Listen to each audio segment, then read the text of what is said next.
No, I need. Yeah.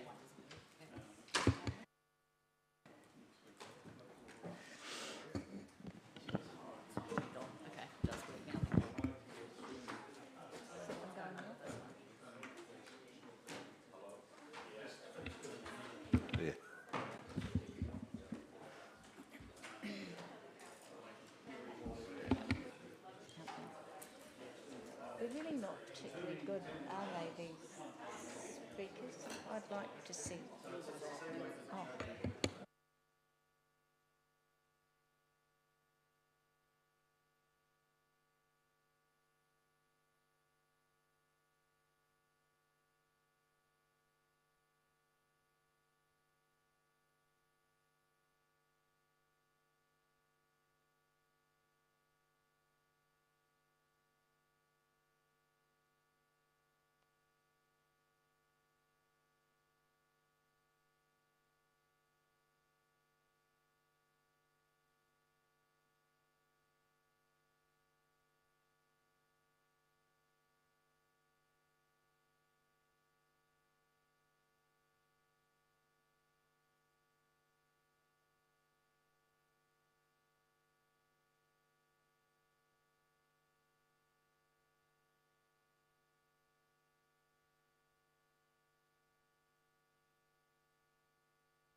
No,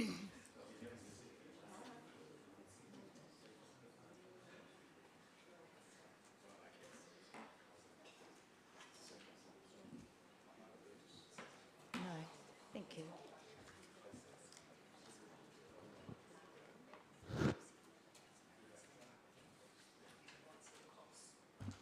Kia ora koutou and welcome to the Community Wellbeing meeting. Welcome to our speakers, members of the public, the media, councillors and our staff and virtual viewers today. A very warm welcome to our CEO, Debbie, to your first Community Wellbeing meeting. Would you like to say a few words, Debbie? Good afternoon, councillors, staff. It's my great privilege to be here at this Community Wellbeing Committee meeting today. I have been meeting a range of stakeholders over the last month, and my observation is that this community is well supported by a strong network of community organisations and central government organisations. So I think, we can be really proud of the services that we have in our community that contribute for our residents to have a good lifestyle. With that, I'll pass over to Councillor Dixon to lead us through the meeting. Thank you, Debbie. The minutes of the last Community Wellbeing meeting held on the 5th of March were ratified at a full council meeting on the 26th of March with no amendments. We have 10 items on the agenda today. Item 1 is apologies. So are there any apologies? No apologies, thank you. Item 2 is a presentation by Kerry McLeod, Manager of Hokanui Locality, on the progress of the network. Welcome, Kerry.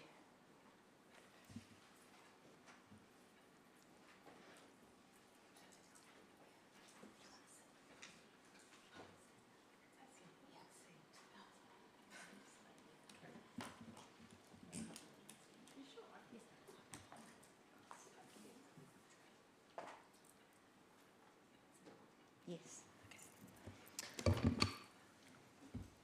Tēnā koutou katoa, thank you for that welcome. Thank you for the seat. Ko Kerry McLeod, tōku ingoa. Thank you for inviting me to speak to you today. I'm here as the Hokanui Locality Manager, as mentioned, along with Joe Brand, who is the chair of the locality and the original mastermind behind the Hokanui concept. So we're really, really pleased to be with you here today. I've just realised I've walked away without the clicker. Shall I grab it? Oh, thank you. So I'm here to talk to you about the locality, but from the perspective of its ability to drive community-led health for our region, that region being the wider Gore district, which is based on the Gore Health Map, which incorporates something like 22,000 people, so clearly extending beyond the Gore district boundary.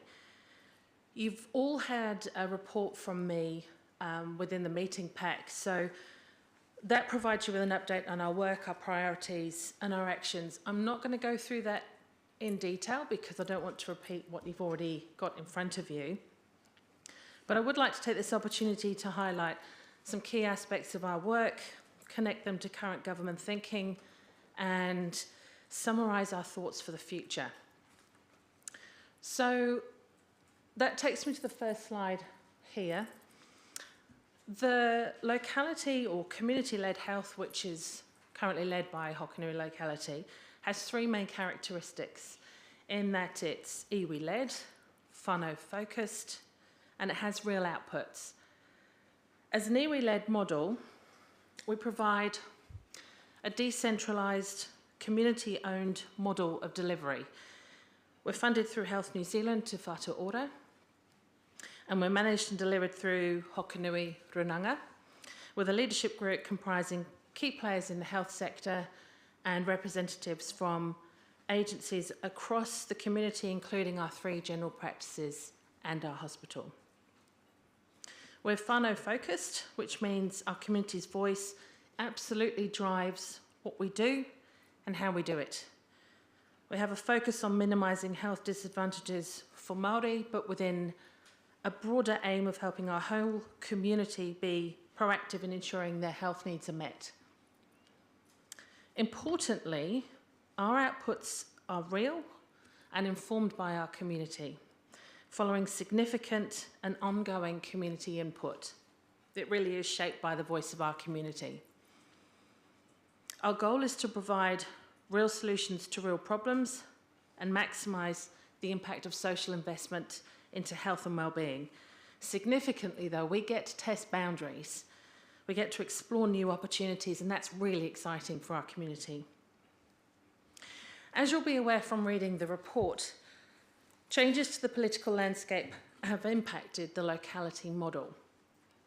While we have assurances regarding the immediate future and our ability to deliver against agreed funding contracts through Health New Zealand, we know there will be changes ahead, but it's important to connect our work to government thinking to understand what the future could look like. So, this works. Hey. The government's connected or identified clear health targets to deliver better health outcomes for New Zealanders. This slide provides a recent timeline for significant government priorities in healthcare over the last 12 months. Starting from Paiora Healthy Futures in July 2023 to the latest government policy statement on health from June this year.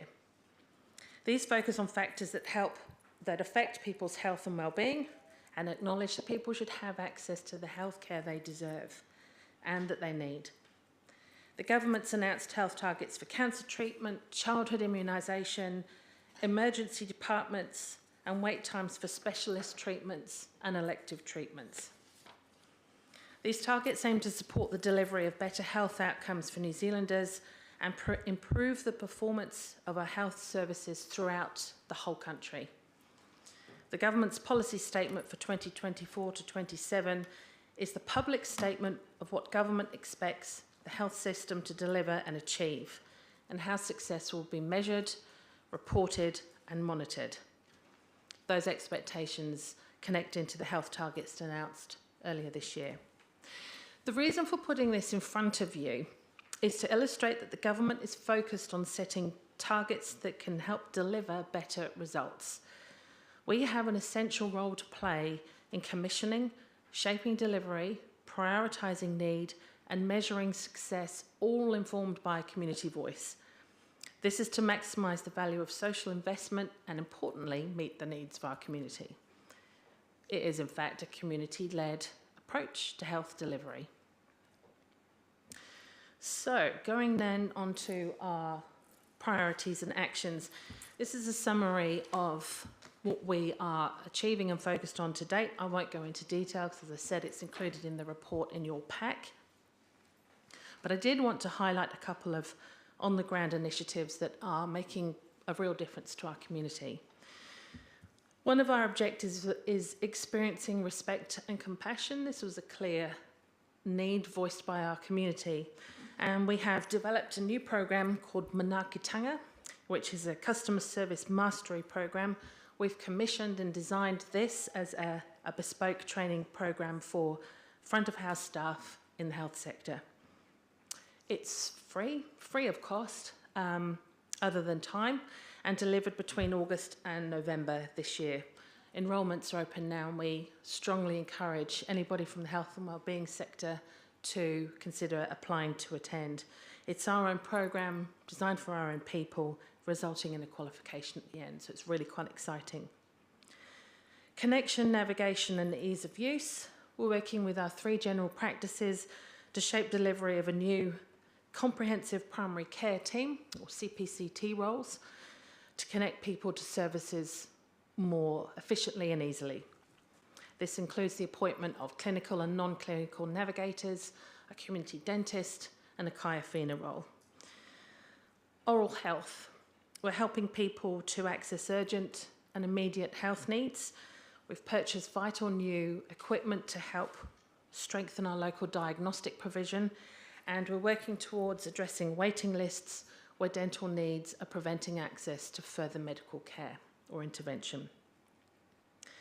Community inclusivity. We've just, in the past few months, launched a Hokanui Hawara Fund, which offers grants for up to $1,000 for community groups to fund events or activities that support connection, wellbeing and resilience.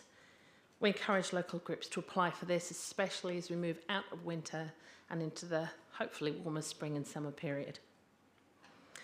And finally, information and communication. Please do look out for information in local publications like the Ensign, our social media pages, and on our website for latest news, information on how to apply for funds and so on. And then finally, where are we heading? We have a list of outcomes that connect community voice to future delivery, and you'll see from this slide we have an ambitious list of projected outcomes. These look at increased response rates to patient experience surveys with improved outcomes, ongoing implementation of our training program, the Manaakitanga program I mentioned earlier on, increased rates of participation in community activities and events, increased service use across health and wellbeing services, particularly in preventative care, increased number of new oral health enrolments, and decreased number of tamariki requiring dental intervention. In the future, our ambition is to visibly reduce waiting lists, improve health and wellbeing outcomes, and for that to be evident across the community, improved and equitable rates of engagement with quality health and wellbeing services, reduce pressure on health and wellbeing systems and services, attract and retain a skilled and capable workforce. And that includes an exploration of shared recruitment needs and models.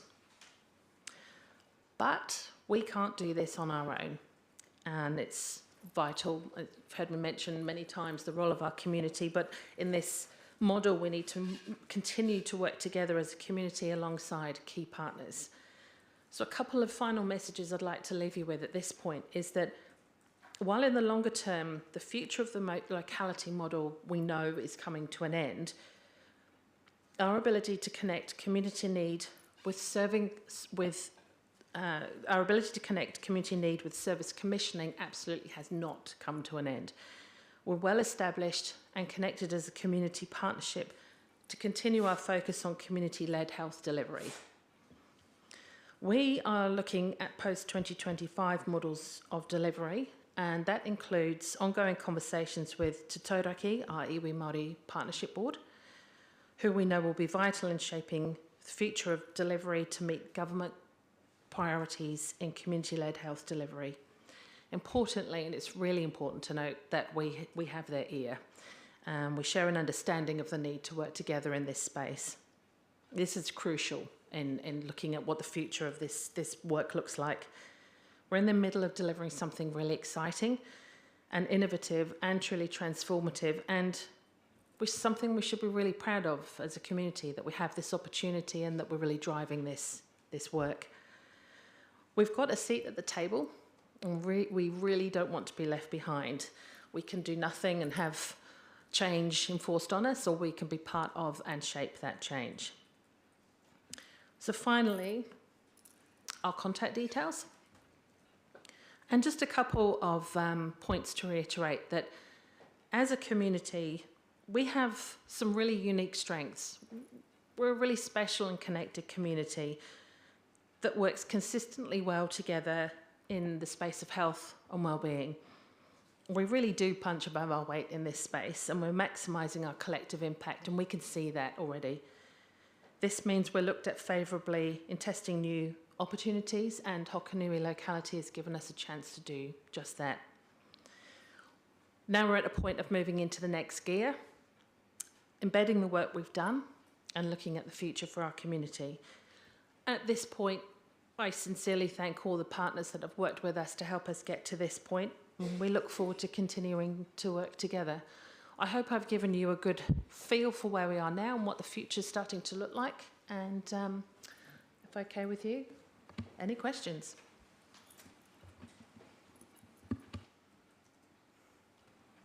Councillor Hovell.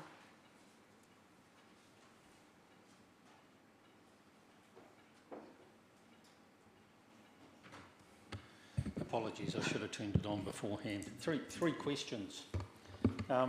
Does the locality have a firm boundary, or is it still an amorphous, not blob, but yeah, is there a key area that is focused on? In terms of geography or priorities? Geography. So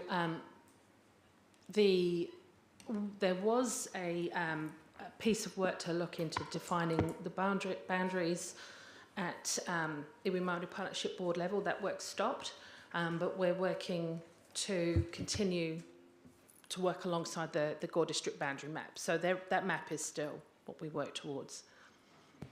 The health map, sorry. Yep.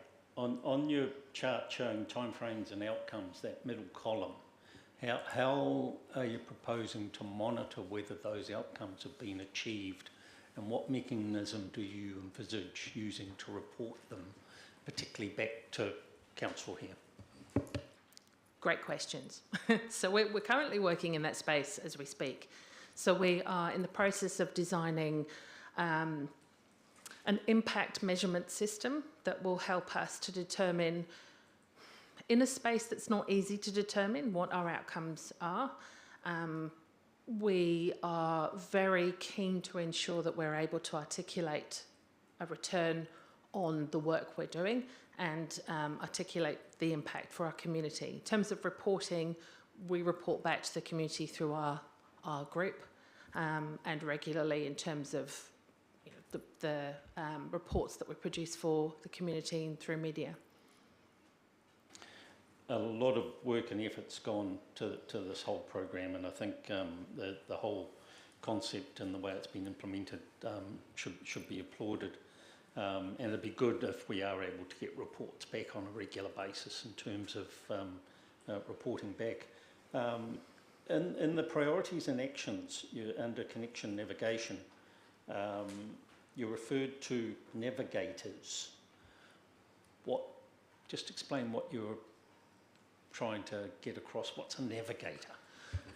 So these are the CPCT roles that are in the process of either being appointed or have been appointed and are due to start. So the purpose of those roles is to connect people to services in a more effective and efficient manner.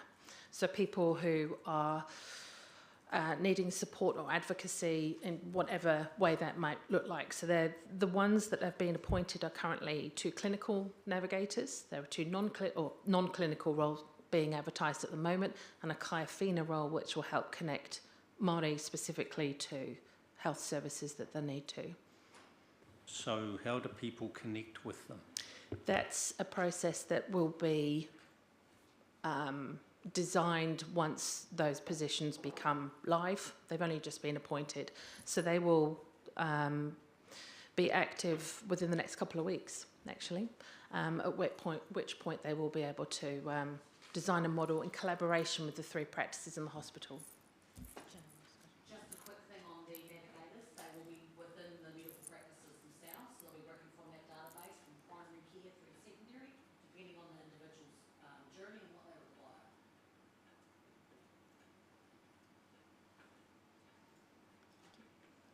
Councillor Phillips. Thank you, Madam Chair.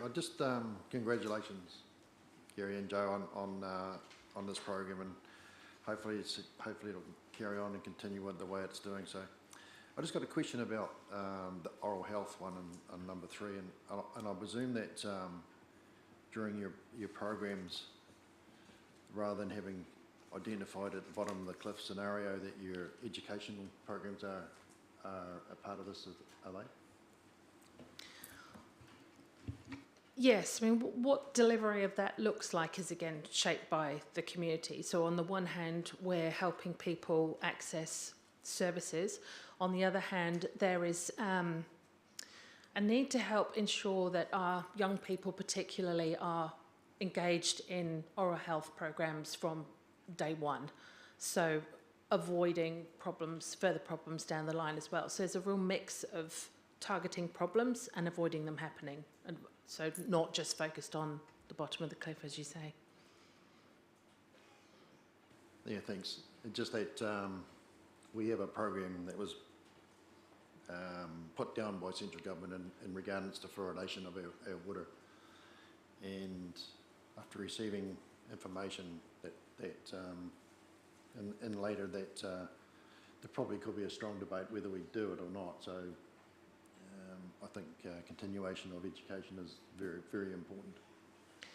We want to ensure that people are able to prevent oral health problems from occurring, but then once they do, not having to go down the route of removal, but looking at treatment as well. So we're very keen to, we're definitely pursuing a proactive approach to that.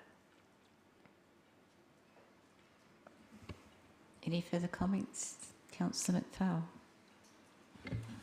Yes, no, thanks for that, Kerry, that update.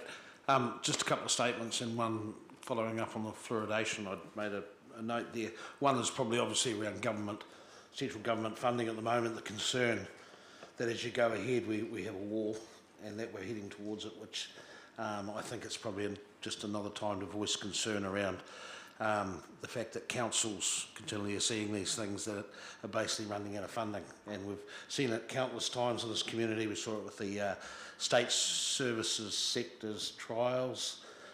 We've always had to go back cap in hand. We'd set ourselves up with schemes that were giving good outcomes and actually being productive outcome for the community, organic from the community, even though government have set priorities to achieve. So really just a statement there that hopefully our government will at some stage slow down with some of the cuts that they're making, but by the news in the last few days, it's probably not going to be. They're continually pushing forward. Hopefully they have a look at the little folk in the south. The oral health issue around fluoridisation, obviously we're under a Director General Health order, or somewhere along the line the council will face that, and I think it's important that with the community-led health group that they actually present us, because I have asked a number of times at council meetings around indications on what the oral health in the area was like and how it was going. So it'd actually be nice to hear from the Hokanui locality on what they believe or what their views are on that fluoridisation. So it's probably really an operational thing to take away from this. Thank you. Councillor Reid. Thank you, Madam Chair. Thanks, Kerry.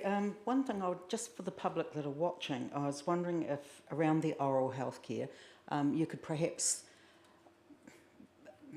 pack it up a little bit about as to actually where this will be based, how you envisage it working, employment of dentists, which we know are very hard to come by, whether that will be limited hours, just some basic general, more on the ground information.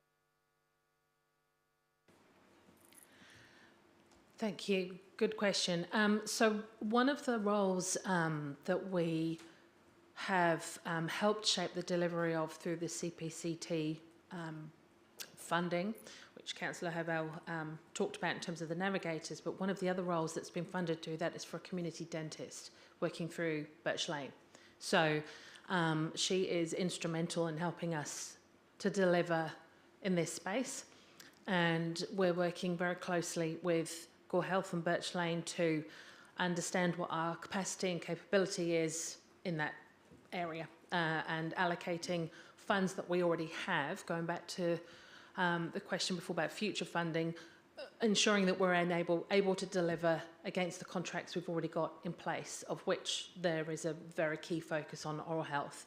On our website is information about how to connect into that area of focus for us, and how to connect into Birch Lane. So I guess I would encourage people to contact us directly for information on how they can access that system.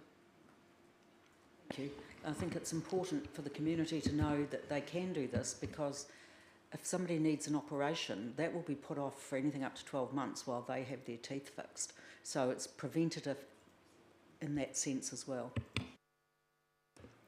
Thank you, Kerry. Councillor Paul McPhail. Thank you. Kerry, just, I'm not sure whether the organisation's involved, but the education of the kids to try and the preventative care type of scenario is where probably the greatest gain can be done. Is that something your organisation's been involved in, or is it part of your drive as far as that goes?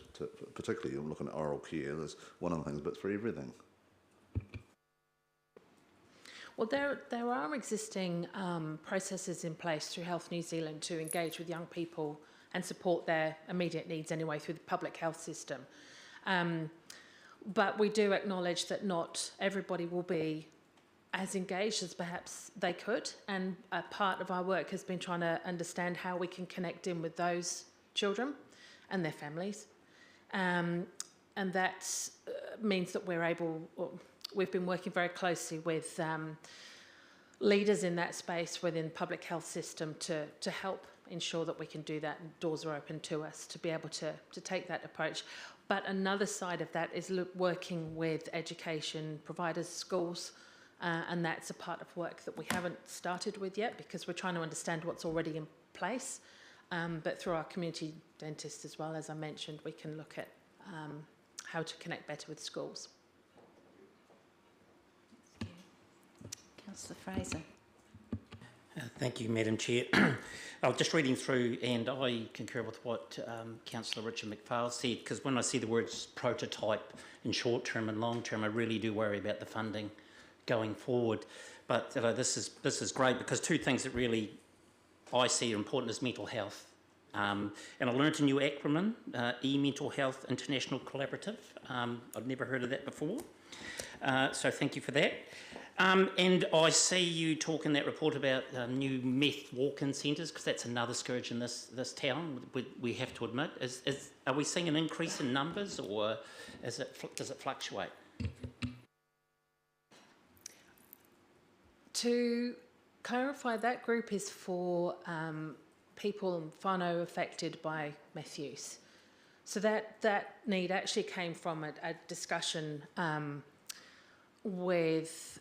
connected to this committee, actually, where we realised there was a need to help people talk about some of the challenges they were facing and kind of share that in a very safe and non-judgmental environment. We know that there is an issue and challenges around meth use, but our focus at this point has been how we help people affected by that more broadly, as opposed to directly the addicts, because there are other health services that step into that space.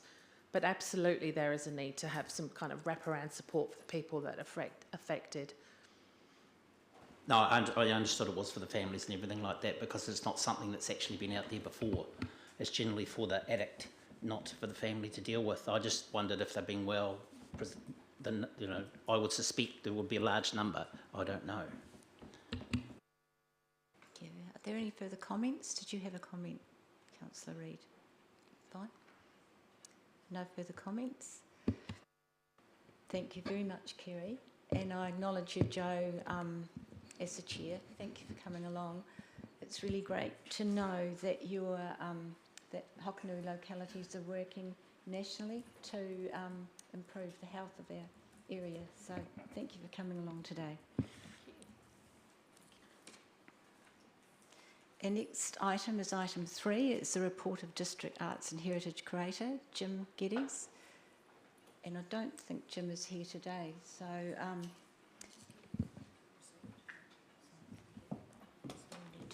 I'll just get I'll need to get that report received. Sorry. Thank you, Councillor Reid. And a seconder. Thank you, Councillor Phillips. All those in favour, please say aye. Against? Carried. So item 3, will you answer any questions for that, Debbie, or is there anyone here that will? We just take that as tabled. Are there any comments?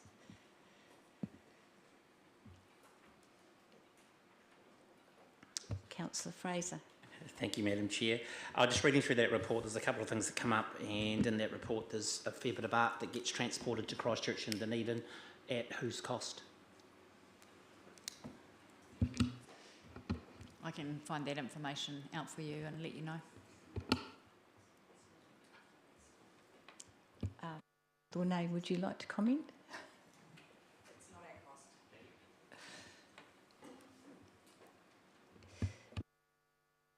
cost. Any further comments? Nothing. Would someone please move that the report be received? Thank you, Councillor McPhail. Seconded, Councillor Hovell. All in favour, please say aye. Against? Carried. Item 4 is a report from the Library Manager, Emma Cherie. Welcome, Emma. Cherie, would you like to comment or add anything to your report? Yeah, I would, thank you. I'm still getting used to this council cycle, and I wasn't aware that it was a full council. So for this, my report probably would have been a little bit more in detail. I thought it was going to the afternoon sessions. But I do have some things to add. You've looked through, you've seen that the Sunday winter opening hours are going really well. I was really interested to see how that would go this winter, because it's the second time we've done it in the new library build, and I thought maybe it would drop. 100 people over 3.5 hours is pretty good, so definitely shows it's a space that's needed on a cold Sunday afternoon in Gore. I popped in just this Sunday just been, and there were heaps of children just using the space, the ones who are old enough to be there by themselves. It was really lovely, so yeah. I've got statistics there, but I've actually just today put together our end of year, financial year statistics. So I'd like to report on those, if that's okay. So we'll just, the Gore Library, so the door count this year, we had 65,755 people through the door, which is an increase of 34%. Issues, we had 98,759, which was an increase of 38%.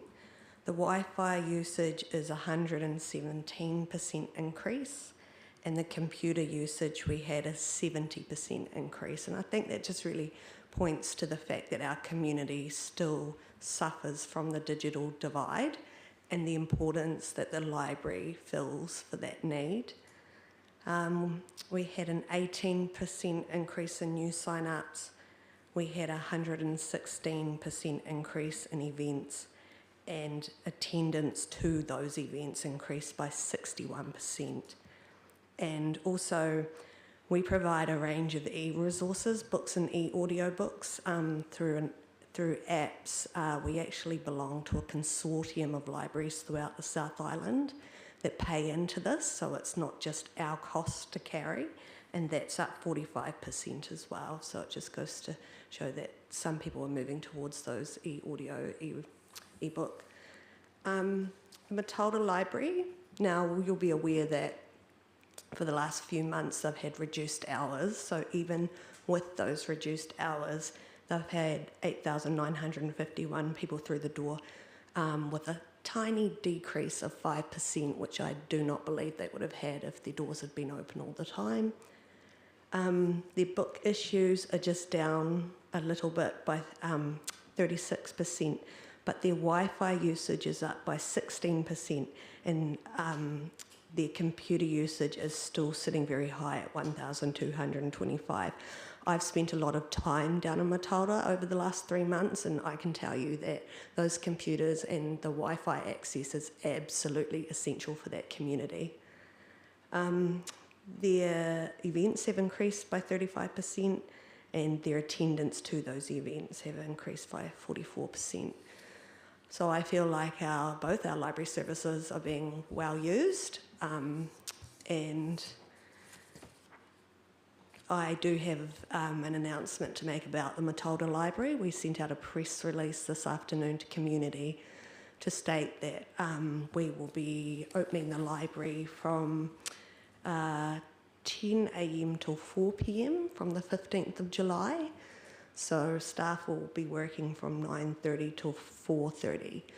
This means that they will be having a paid lunch, and we'll be no longer having that broken service that has been very frustrating for the community down there. So we listened and we made those changes. The Wi-Fi will be off from 3 p.m. till 5 p.m. We've done 2 risk assessments on the Matilda Library service, one on the lone worker, one on the youth being part of the risk. And we've identified that having the Wi-Fi on actually raises risk by quite a bit. So we're keeping it off from 3 p.m. till 5 p.m. But customers will still be able to come in and use the computers from 3 till 4. We've kept it off from 3 p.m. till 5 p.m. because I've been talking to businesses around the library, and they've all been grateful that the Wi-Fi has been turned off, because it means that they've had less youth problems to deal with as well, and businesses are part of our community. So yeah, that's all I wanted to report to you on. Thank you. Thank you, Ms. Shree. Are there any questions or comments? Please, Councillor Phillips. Thank you, Madam Chair. I just got to congratulate the staff on all the hard work that they do. The minimum amount of staff are a big asset to our community, district-wide. So 6,000 to 12,000 books a year taken out of the libraries between Gore and Matera. That's a lot. And to the staff who worked very tirelessly trying to arrange Matera, what's the best outcome for Matera, and I believe that what's come up with the process is now a good compromise, and I look forward to the community utilising our facility again. and like to thank the manager and the health and safety and Nikki to organising that. Thank you very much. And also I'd like to just say to the communities, Tara and Gore, that this facility is here. Every ratepayer pays for it, whether you use it or not. It's a facility that yes, it's cost a little bit of money, but it's here for the generation. And when you sit there in the car park and watch the young people coming and going, I sit there with pride saying that yes, it's a facility that I know that the young people are using, and I feel privileged that I was part of that. So, yeah. Thank you, Councillor Phillips.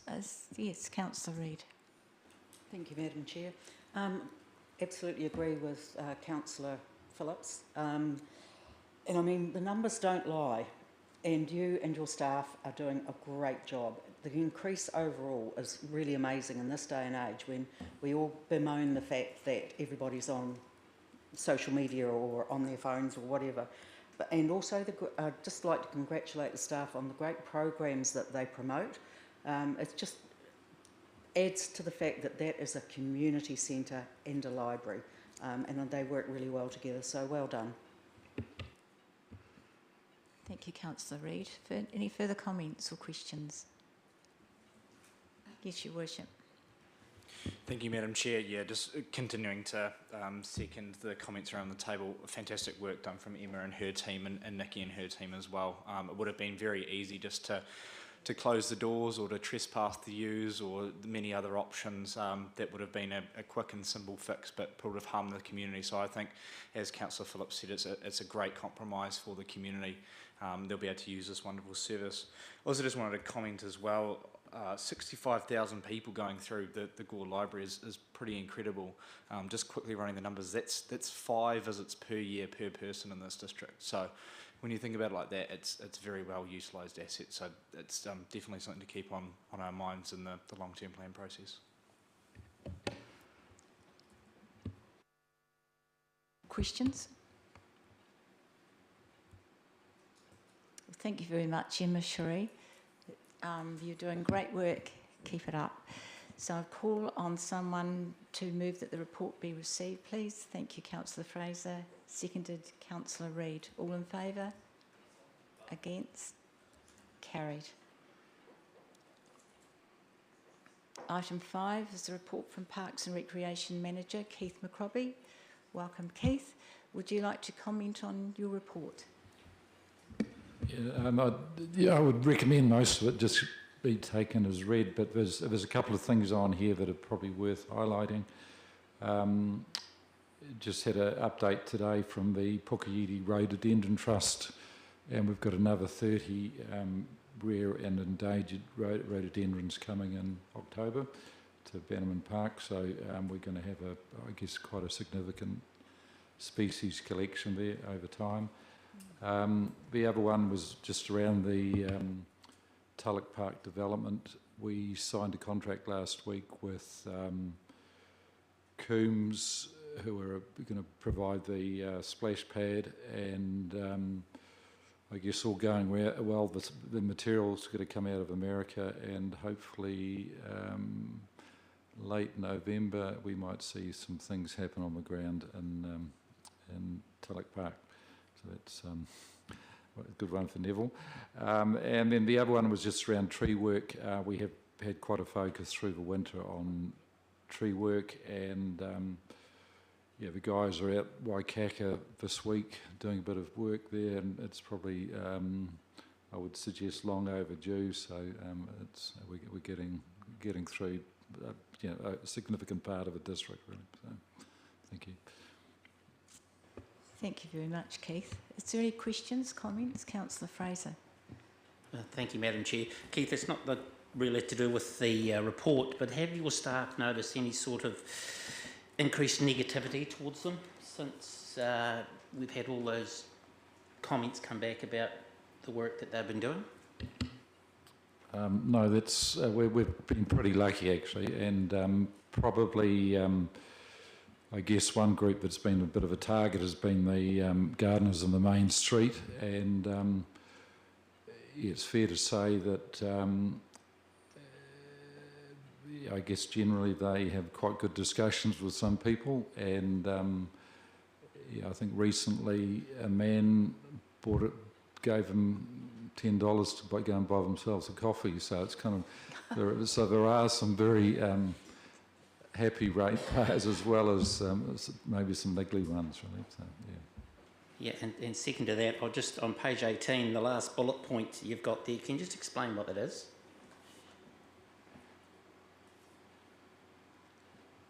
Oh, the conference one.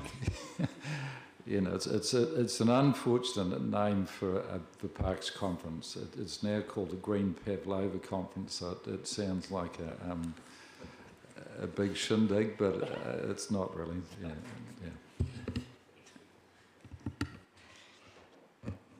Any further? Yes, Councillor Hovell.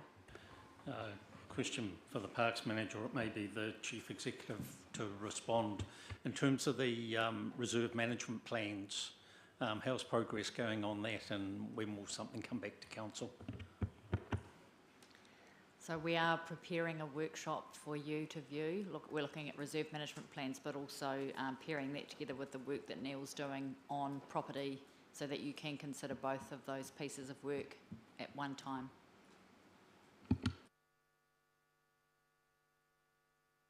Potential timing? So there's a range of other workshops that I want to lead you through first. You're not here in July, so from August we will be starting a range. I'll take you through a process of workshops, starting off with a bit of some data and some vision and strategy work, and then we'll make our way through the LTP workshops in a sensible order. So it's likely to be late August, September, but I have to put together the schedule. I'm sure I'm speaking on behalf of all councillors, and we look forward to it with great enthusiasm. Thank you, Debbie and Councillor Hovell. Any further questions? Councillor Phillips. Thank you, Madam Chair. Just got a question for Keith. I just had a few people ask me this question. Bannerman Park, where you've got the new facility for the young children, the climbing thing, whatever it's called. Just the base. Is there going to be retaining walls put up there, or just while we're live, so people are watching, they can view for themselves? It has been tidied up just in the last week, or probably 10 days, and it's probably a lot tidier than what it was. Yeah, it was certainly looking a bit messy with, particularly wet ground, wet and muddy ground. So yeah, it is kind of an ongoing issue, but yeah, it's certainly a whole lot tidier than it was. Any further questions, comments? I just have a question for you, Keith. The stumps, it's good to see them ground down, but the ones that are on the River Road that Environment Southland cut the poplars down, have they been ground as well, or are they still? Contractor engaged by Environment Southland came in and reshaped the ground and removed the stumps. So that was all done maybe a couple of months ago. Thank you. Thank you, Keith. Thank you for the care that you and your team give to the Gore Gardens. It's a credit to you. Thank you. Would someone please move the report? Thank you, Keith. Seconded. Thank you, Councillor Fraser. All in favour? Against? Carried. Item 6, the Gore Visitor Centre report. Sharon Cooper? I don't think Sharon. Oh, Sonia will answer questions for that. Take it as read, or do you want to add anything to that, Sonia? Through the chair, I'll take the report as read. I'd probably just like to highlight a couple of things. One being the extensive bookings that they've already received for the Hokone Moonshine Museum. I think every Sunday in January, February and part of March is already booked up with bookings. And just it's pleasing to see continued good revenue figures. They're not that high, but there is a steady growth there. Happy to answer any questions that I can. Councillor Fraser. Thank you, Madam Chair. I have two questions, and I don't know whether you'll be able to answer this, Sonia, but the sales that we see coming through the visitor centre, I don't see the Croydon Museum mentioned in there. Is that a combination of both? It's my understanding that's solely the sales for the visitor centre. Croydon Museum is obviously, the Croydon Aviation Trust manages that, so we don't have their figures. Thank you. And second is, I read with great happiness that Great South have mentioned there's a heap of ships coming into Bluff again. How are those passengers meant to be getting to Gore? It's my understanding that they're bussed up here. So one bus will go to Croydon Aviation Heritage Centre at Mandeville and another will come to Gore. So they do the area. But I can get clarification for you on that if you wish. Thank you, Sonia. Any further questions or comments? Councillor McDonnell. Just on the tourism, in the quarter we've got $21.3 million worth of tourist spend. How do we actually calculate that number? It seems a horrendous number, $7 million a month in tourism spend in Gore. Through the chair, that's data that we receive from our .loves data, and I believe they source that through FPOS sales, etc. Maybe the chief executive can assist. So MB pull that data together, and they typically, they use FPOS sales, and they'll typically cross-reference the FPOS sale with the source of the address, the home address of where the bank card comes from. So if the original FPOS card is from Sweden, then that the purchase in New Zealand is then attributed to international tourism. If it's attributed to a different part of the country, then it's attributed to domestic tourism.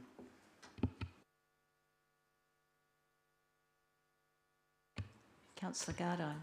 Yeah, I was interested, I did a wee bit of study on this one. 10.8 million comes from Southland, with people that are 40 k's or more distance from their centre in Southland, which is in Invercargill. So that includes Balfour, Lumsden, Riversdale, probably a whole group of people there that spend their everyday living in Gore on their credit cards, so it's classed as tourism.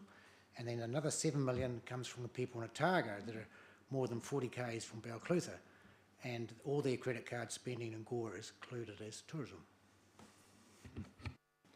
Yes, I do agree with you. There are some issues in terms of how we calculate domestic tourism numbers. Yep. Thank you, Councillor Gardine. Do you have another question? Just interesting that it's those people outside our district that probably should be in our district that are spending everyday money, and they're farmers and the people who live in Tapanui and those other towns that are outside our district.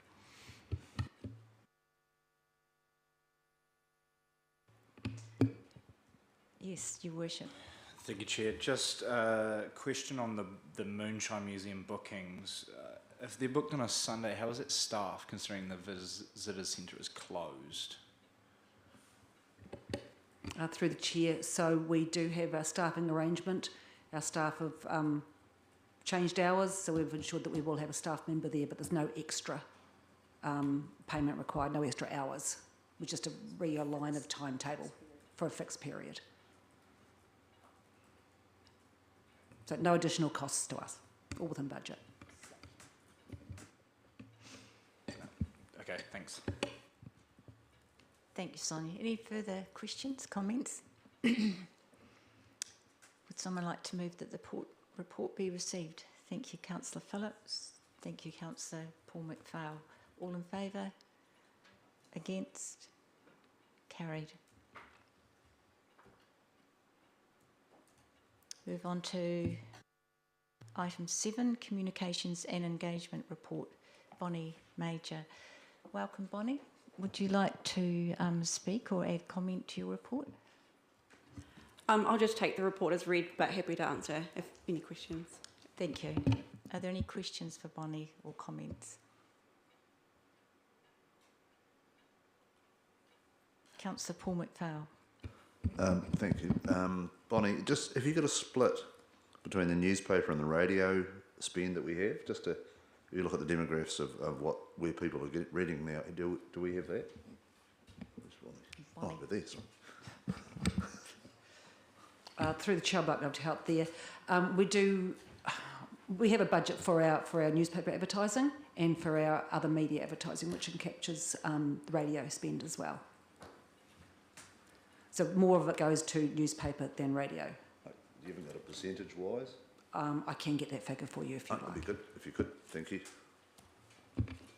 Any further comments or questions? I can just say, Bonnie, that I was actually quite interested to see the amount of people that were contacting the council regarding the CAT working party. It was quite phenomenal, really. Just to see that we're working through changes for cat owners, all cat owners. Thank you. And thank you for your work, Bonnie. It's a huge job.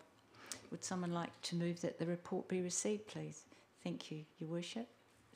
Second. Sorry, Madam Chair, could I ask a question? Oh, question? Happy to move, though. Just with the Google search around Streets Alive, do we have any idea why that is? It seems like a past issue. I don't really understand why people are still Googling it.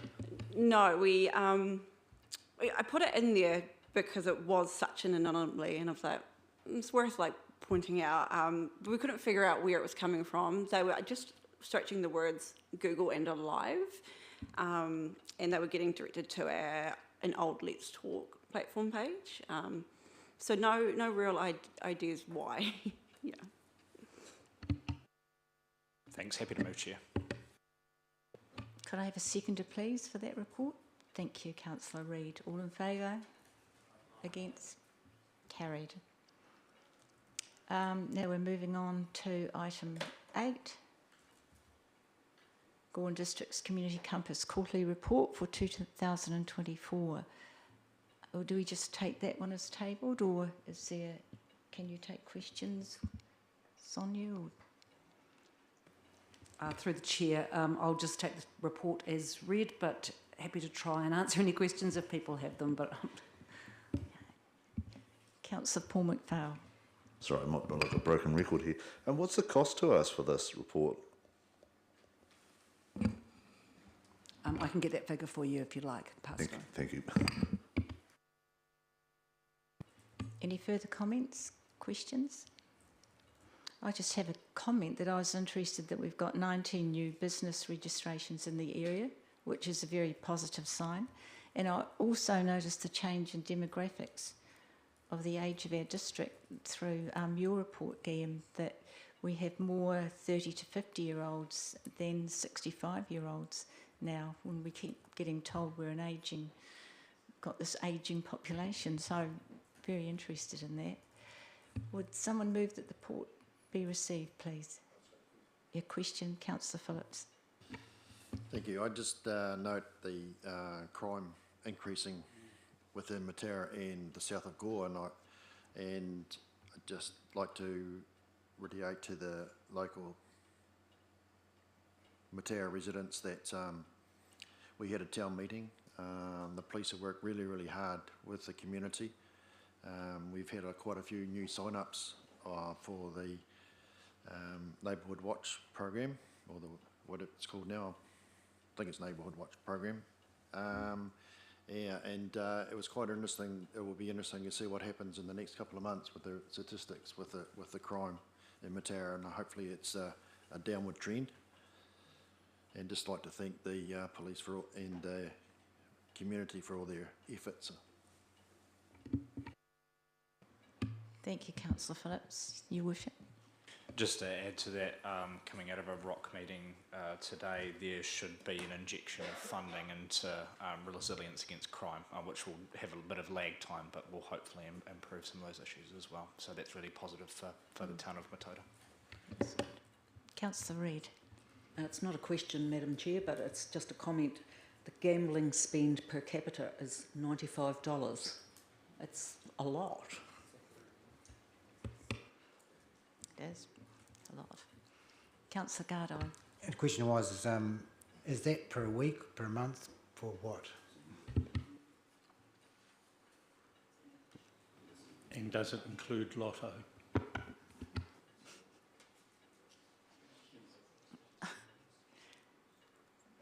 Is that just a comment, Councillor Reid? You don't want an answer to that? Thank you. Not opening up any great discussion, but just commenting on it. Seems a lot, but there you go. Thank you. Councillor Gardine. On page 30 is where I got the information about the 40k district thing. Would it be interesting to see the breakdown on that spending, what it was actually spent on, especially if the Southland one of 10.8 million and the Otago one of 7 million? Any further comments? Councillor McPhail. Yeah, just through the chair, just in regard to that crime rate, I think it's still important to look at the stats, compare them across the other regions and nationally. We still sit well down. I think we're still about 7 or 8% behind national crime rate, which shows that we still have a relatively, it's a desirable and safe community out there, probably a lot more desirable than some other places around New Zealand. And it's just a matter of the locals, as Councillor Phillips says, getting behind it. Yeah, you haven't lost it down here, so just keep at it. We don't need to track like our northern cousins. Any further comments? Would someone like to move that the report be received, please? Councillor Hovell, seconder. Councillor McDonnell. Oh, no. Councillor Fraser. Thank you. All those in favour? Against? Carried.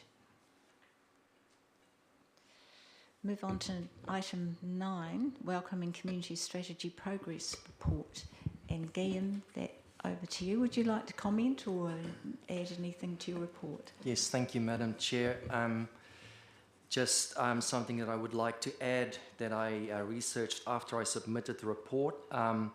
There's a new section under the Census 2023, which is the last block there, that says MELAA, which stands for Middle Eastern, Latin American, African New Zealanders. Quite a mouthful there.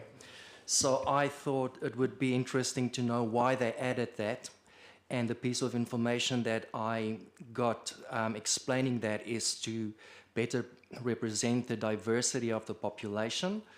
The 2023 census data showed that the MELAA population had increased by a staggering 31.9% since 2018. The reason why they add this is to ensure accurate representation and understanding of these communities, which allows the inclusion of such categories to help in planning, policy making, and by providing clearer picture of demographic landscape in the country. So I just thought I'd add that as an afterthought. For the rest of it, I take the report as read, and I'm happy to answer any questions that you may have. Any questions, comments? Yes, Councillor Fraser. Thank you, Madam Chair. Mine's nothing big. I just on page 39, cultural diversity awareness. I think you've called him Mr. Williams, and that there might be a small spelling mistake there. Oh, yeah. Hey, the thing is, I don't even know how to pronounce my surname in New Zealand. But yes, I'm assuming that would be me. Any further comments, questions? Councillor Richard McPhail. Yeah, just through the chair, just with the report that's there. Obviously, Anne Puller's moved on, and God, it's gone from my thing now. Mr. Williams? Guillaume. Guillaume has taken over the reins there. And I think it's important that the council I was at the meeting the other night with him, and it's important that we actually delve in here and have a look at the diverse group we have got around town now. We're getting some really like quite a multicultural, and I've sat on these things for a few years now, and yeah, we've got a great group out there, and there's actually some really interesting events coming up and meetings come up when you look through there. So if you can support them, get out there and show the flag. I know that I've got a lot of support for Gem, even though I struggled with his name then for about 10 seconds. But the bottom line is, yeah, get out there and have a look at these groups, some of the cultural events and the events that are coming up. So, yeah, and give them some support. Thank you. Thank you, Councillor. Any further comments or questions? I think I was very impressed to see that you contact every newcomer into the district, Guillaume. I think that's very impressive, and it must be making a huge difference. So thank you, and thank you for your report. Thanks, Madam Chair. Would somebody like to move the report be received, please? Councillor Richard McPhail, seconded. Your Worship, all in favour? Against? Carried. Which brings us to the final report from the Senior Events Coordinator, Jessica Swan. Jessica, would you like to add anything to your report or take it as read? You would like to add something?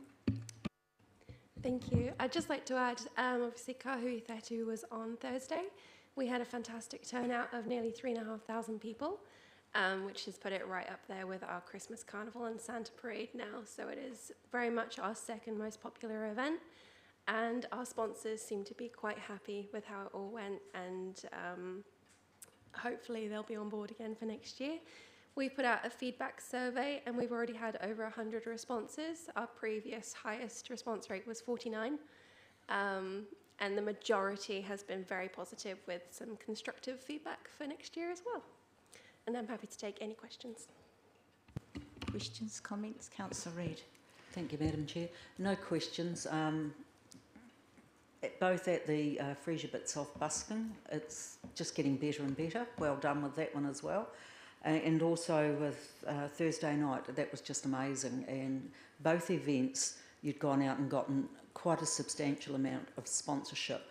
And I think our ratepayers appreciated the difference, particularly on Thursday. It was just cute.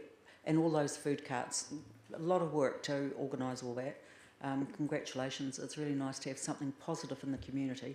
And actually all the comments online that I saw were completely glowing and just for families particularly, in a time when money's a bit short, they can go out and they can enjoy something like that. So well done. Thank you, Councillor Reid. Fraser, and then Councillor McDonnell. Thank you, Madam Chair. Yes, I couldn't get down on Thursday night, and I was told that I missed a hell of a great event, so well done. And to our knockers out there with the sponsorship, I'd like to see what they say from this point on. And I want to apologise to you guys on behalf of all the schools down here who let you down on Freesia Bits. A fantastic event we have, and then you get let down at the last moment, so I'm apologising on behalf of some of those kids that missed out. Thank you, Councillor Fraser. Councillor McDonnell. On Friday, I was at the Waimumu Field Days for the afternoon parking cars, and there were over 2,000 people came through the gate there, and we actually counted them with a sheep clicker. So it's a pretty accurate count. Thank you. Councillor Paul McPhail. Sorry, I'm wearing a different hat here. I've had more phone calls this week about this than anything, and I don't know why. Maybe I'm sitting duck. The main thing people want to know is the separation between the Matariki one we had in Gore here, the council one, and the one at Waimumu. Is that, do we fund the other one as well as the one in Gore? How does it, people keep asking me, why do we have two events, or what's going on? So just need to know if you can help with that. They're great events, but I need to ask the question. I've been asked it. So. Well, through you, Madam Chair. So they are very, very separate events. So Joe can probably talk a little bit more about the Friday event than I can. But back in 2022, when the public holiday was announced, we knew that there was an event going up in Waimumu that was a proper cultural celebration with all of the schools and lots of passion projects, and then also the fireworks display, which is now the laser light display. We wanted to do something a little bit smaller that was in town that kind of brought Matariki to the actual kind of city centre, effectively. And we wanted to do it in a way that was complementary to the Friday event rather than competitive. So we don't have any of the kapahaka, we don't have the same music, we don't have the laser light show. And instead we focused on the theme of Matariki that we picked up on, which was spending time with your loved ones, reflecting on the past, planning for the future, and enjoying good food together. So we're trying to celebrate the public holiday in a way that is, to put it politely, acceptable to people who are perhaps a little bit less enthusiastic about embracing the holiday. And it's just kind of a way of gently saying, actually, this is a part of all of our culture. It is for everyone. I don't know a single culture in the world that doesn't celebrate spending time with loved ones and enjoying good food and reflecting on the year that's been. So that's why there's two. It's to embrace the public holidays, to keep people local as well on a long weekend when traditionally our residents do tend to go away for public holidays. And it's just to make it, you know, it's a New Zealand celebration. We should be enjoying it and utilising it to the best we can. Okay, I heard all that. I haven't heard whether we fund any of it though. So we did the past 2 years sponsor the Muriwai event, but because 2 Matarikis fell within this financial year due to the calendar, we couldn't sponsor them again this year because technically they had already had their funding. So who funds the one at Waimu? Is it the Runanga? Sorry. Okay. Would you like to comment, Joe, on? Not particularly, no. Okay, thank you. Any further questions, Your Worship? I'll jump in there. In an amazing event up at Waimumu Field Days, I heard lots of positive reactions from the light shows, so very well done to the team there. In terms of funding, we usually give a grant to about, I think it's $8,000 is usually the grants in the schedule. No, I'm getting 2.5, even better. 2.5 grand, but yes, that didn't happen this year, but usually we do, but completely separate. We just get to sometimes take a bit of credit, which isn't too bad either. Any further? Thanks, Jess. Good work. Thanks very much. Any further comments or questions? Thank you. And thank you, Jess. I'd just like to concur that the Matariki light show was wonderful. Well done to you for all the hard work that you do. Thank you. Would someone like to move that the report? Thank you, Councillor Reid. Seconder? Councillor Fraser. All in favour? Against? Carried. Which brings us to the end of the agenda. Thank you all for your attendance, and I declare the Community Wellbeing meeting closed.